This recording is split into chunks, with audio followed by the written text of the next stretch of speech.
Morning all. All right, so news of the day video, and I'm wearing my poppy. I wasn't like I can't attach that to a jersey, so I'm wearing my Shorzy t-shirt and Canucks jacket. So there you go.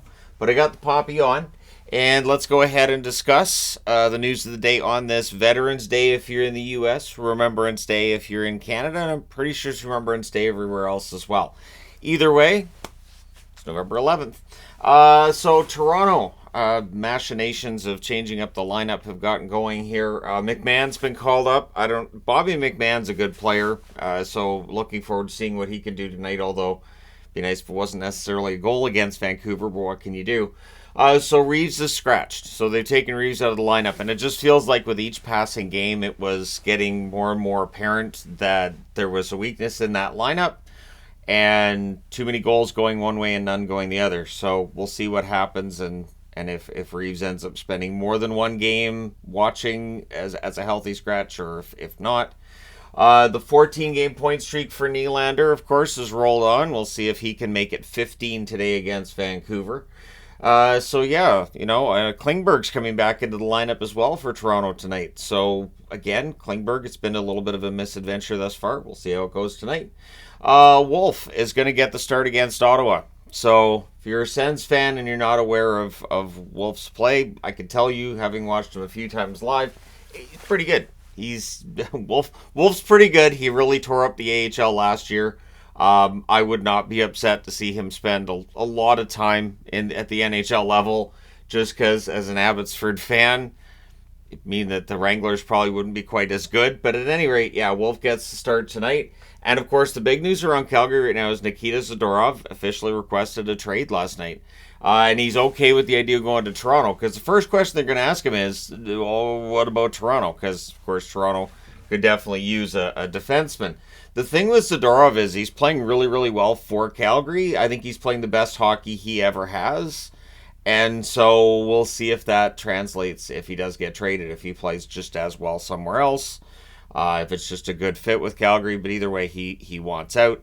We'll see if he's the only one or if there's others that come forward in the coming weeks. Again, it depends on whether or not the team starts winning. When a team starts winning, it's funny how trade requests kind of disappear.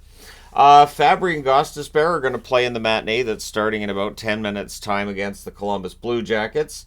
Zarnik is out of the lineup as a response. Nice to see Fabry come back. Fingers crossed that he stays in the lineup. Gostisbehere is solid on the point, of course, on the power play. So we'll see what this does for the Detroit Red Wings, who have been sliding the last few weeks. So in New Jersey, it's starting to be asked again, is Holtz going to get a fair opportunity from the team? Is he just not good enough? It depends on which side you stand on here, but he only played 7 minutes and 5 seconds last night. Ruff saying he wasn't happy with the pucks that he turned over. And this is where young players can get penalized, where it feels like sometimes coaches are harder on the younger players. The unpredictability can be frustrating for coaches when it comes to younger players as well. But Holtz was benched for a lot of last night's game, and so we'll see whether he ends up going down to Utica when everybody's healthy, whether he ends up on the trade block, what the New Jersey Devils are going to do. He was a high draft pick. He's got skill. He worked on his skating. He's a better player right now than he was last year. But it appears maybe it's not good enough to keep him in the New Jersey Devils lineup. We shall see. So last night, Brett Pesce returns for the Carolina Hurricanes. It's not the result you would want if you're a Canes fan with his return. But does that leave them with too many defensemen? So here's the thing. They scratched Tony DeAngelo last night, meaning they have 7 NHL-level defensemen. But we know that there's always injuries that take place in the NHL. So does Don Waddell look at this and say, all right, well, we'll leave this because we know other injuries are going to happen and we want to make sure that we're good? Or do they look at maybe trading a defenseman if they feel like they need help somewhere else on their roster? So it will be interesting to see. And of course, the defensive numbers for Carolina this year have not been great either. So maybe there's something that's just not mixing well there. But either way, Pesce coming back, DeAngelo being scratched, do you think that's a sign that maybe there are too many defensemen? Maybe Waddell looks to make a trade. Pesce, of course, is a free agent next summer. There's been rumors about him being traded for quite some time.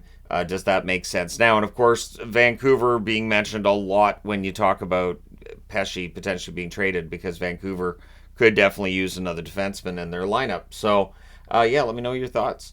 Patrick Laine returns again in this game against Detroit that's starting about 10 minutes time. Patrick Laine will make his return to a team that really desperately needs more goals. So if Laine brings that with him, that'd be much appreciated by the Columbus Blue Jackets. Tristan Jarry is back in the net tonight. He got hurt over the last week. He gets the start against the Sabres. So Hellberg was good in relief. Of course, Nedeljkovic hasn't been around either, so it's been a little bit tough.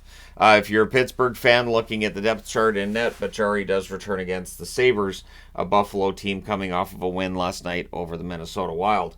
Brandstrom is returning from a concussion tonight for the Ottawa Senators. He missed the last 5 games with said concussion, so as long as he's 100%, cool. Brandstrom is looking to turn around what's been not a fantastic start to his season either, but you look at Ottawa's record, there's some blame to go around in Ottawa when it comes to that slow start. And interestingly enough, of course, Zegras last night does not play for the Anaheim Ducks in their loss against Philadelphia. But what's being said is he's been playing through injury. So Zegras, who only has 1 goal and 1 assist thus far this season, apparently playing through injury. That would explain a lot because he just hasn't been himself. Zegras last year was, electric. He wasn't as good as this first year necessarily, but I'd expected a big bounce back and a breakthrough year from him this year. It just hasn't been there. There's just, it's nothing. Like, if you didn't see Zegras' name on the back of the jersey, you would not guess it was Trevor Zegras. I mean, yes, the number, fine, and his face, fine. You know what I'm saying, right? Zegras just was not playing like himself over this entire season, basically. So maybe if he gets rested and gets healed up, we'll start to see more of the Trevor Zegras we expected this season when he returns. So let me know your thoughts in the comment section below as always. Don't forget to hit like and subscribe if you're browsing your way through. You just happened upon this video. Thank you guys so much for watching, for all your support. I will talk to you again soon.